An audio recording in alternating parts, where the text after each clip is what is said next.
Hello and welcome back to another Premier League video where this time I'm discussing Matchday 27 games that were played this weekend, Saturday and Sunday. First game was between Bournemouth and Liverpool. Well, this Matchday did feature some surprises and one of them was Liverpool's loss. Although I kind of said in my preview video of these games that maybe Liverpool would be too confident and that would give Bournemouth a chance. And yeah, that kind of happened because Philip Billings' goal, Danish player scored the winner there. And obviously Liverpool fans also talk about Salah missing the penalty. And but big 3 points lost by Liverpool. I mean, they still have a chance for top four, but even though there are games left, they would need to get points against Bournemouth, who I believe jumped to 18th place. But still Liverpool would need a win here, definitely. So but let me know your thoughts about these matches in the comments. Liverpool fans, how do you feel about this result? Then there was lots of goals, comparatively to other games. 4 goals between Leeds and Brighton. The game ended up being 2-2. The goal scorers for Brighton were Alexis McAllister and Jack Harrison, who scored an unfortunate own goal, at least how Leeds would view that. But Patrick Bamford and Jack Harrison, he managed to score a goal to the other end as well. So I don't know how Leeds fan will feel about Jack Harrison's performance after this game. One own goal, one goal, big point for Leeds definitely, as they're trying to get out of the relegation zone.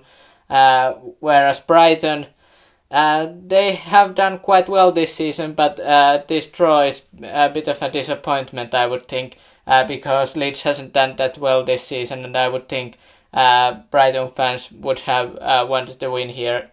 At least that's my opinion. Then 1-0 win for Everton. The only goal scorer was Dwight McNeil, and that was quite early, first minute of the match.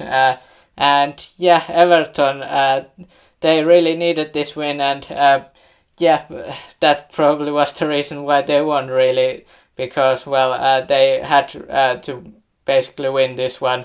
There are matches left, as I said, with Liverpool, and I will say with others, but these points are definitely important for Everton because now they are not getting relegated as of now, if I'm not mistaken. But the situation changes and the point differences of the last teams in the league is not that big. So from one match day to another, the situation could change. Then Chelsea fans are probably very happy because they got through from they got through from the Champions League, and they also they won last match day and they won 3-1. Now goal scorers were Ben Chilwell with a great volley there, and then Havertz, lovely goal, chip over the goalkeeper, and then Kovacic also scored, and Patson Dako was the only goal scorer for Leicester. Leicester, I believe they now have lost 4 straight in the league, so that's not great for them. They would definitely need to do better.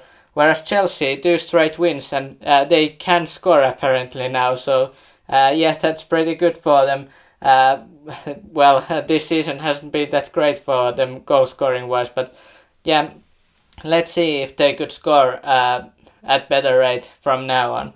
And also Wout Faes got a red card in this game for Leicester, 2 yellow cards.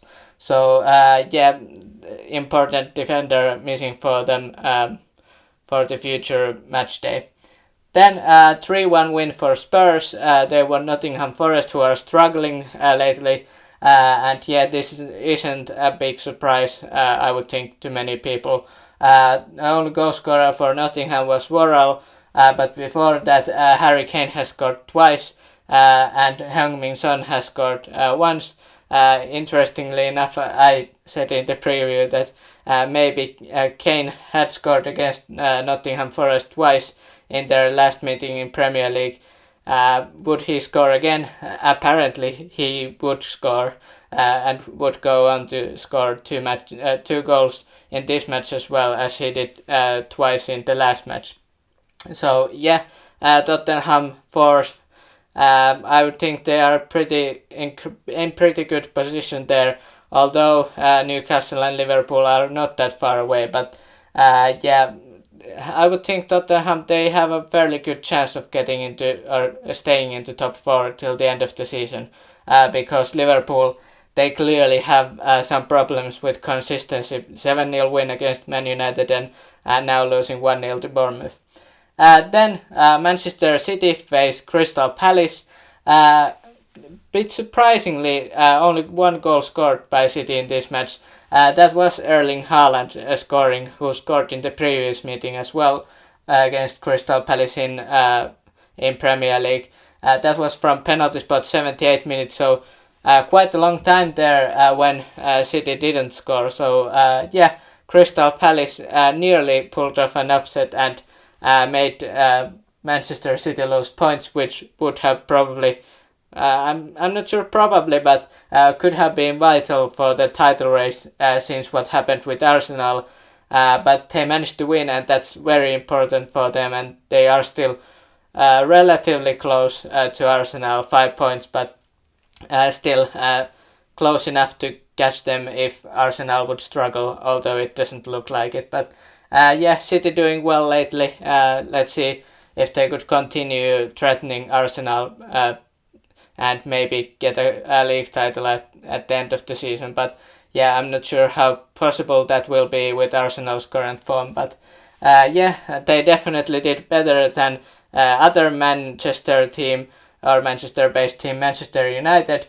Casemiro got a red card at 34th minute, and yeah, United they fall against Southampton, who interestingly enough, even though they get a draw in this game, they are last in the league. So yeah, Man United first they lose 7-0 last weekend to Liverpool in Premier League. Now they draw against Southampton. They won in Europa League 4-1 against Real Betis, but yeah, they would want to win here definitely, because well, what happened last week wasn't that great, and they would have, especially at Old Trafford, do better. But maybe they were too happy with the Real Betis win midweek. I don't know. Then West Ham and Aston Villa, 1-1 game there. Oli Watkins scored the goal for Aston Villa, whereas Said Ben Rahma, well, he scored 26-minute goal, so not that many minutes between those goals. And yeah, West Ham they will definitely be more happier with this point, I would think, than Aston Villa. Just by looking at the standings, they definitely need a point more than Aston Villa. But yeah, West Ham at least they didn't lose in this match, so that's great for the results when comparing the bottom teams of the league right now. Then Arsenal, league leaders, since they lost to Manchester City in mid-February, they have just won, not in Europa League but in Premier League. Gabriel, who scored in the last match against Fulham, that seemed to happen a lot in this match day 27. And then Gabriel Martinelli, another Brazilian, Gabriel scored 26 minutes, 5 minutes after that centre-back Gabriel's goal. And then Ødegaard made the game 3-0 at halftime. And yeah, they didn't really need any more goals in the second half. 3-0 win away from home for Arsenal. Pretty impressive there. Fulham definitely... they are not happy with this result, losing at home, and yeah, I'm not sure about their chances of getting into European spots this season. And yeah, but at least, well, it could have been much worse. I didn't expect them to be this high when the season started, but yeah, they are still relatively high up in the standings. Then 2-1 win for Newcastle against Wolverhampton. And yeah, Alexander Isak, fourth goal of the season for him with Newcastle in Premier League. And then Wang Hee-chan scored, the Korean striker for Wolverhampton. But then Miguel Almiron made the game 2-1, and Newcastle, because Liverpool's loss against Bournemouth, now they are up to fifth, at least temporarily. And yeah, I would think Newcastle fans probably pretty happy with this result. This still gives them a fairly good chance of getting into top 4, although it doesn't really look like, well, United, they have struggled in last match days, but I'm sure they will get it together.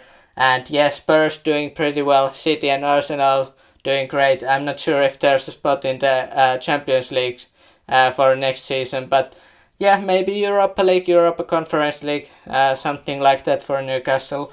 But yeah, let me know your thoughts about this Matchday 27 games in the Premier League. What did you think about these results? Were you surprised? I was kind of surprised that United didn't find a way to win, and as I said, I kind of suspected this in my preview video that maybe Liverpool would have struggles against Bournemouth, maybe attitude problems because of the big win last weekend. But yeah, let me know your thoughts in the comments down below. And yeah, hit the like and subscribe for more football and Premier League content, and have a nice day.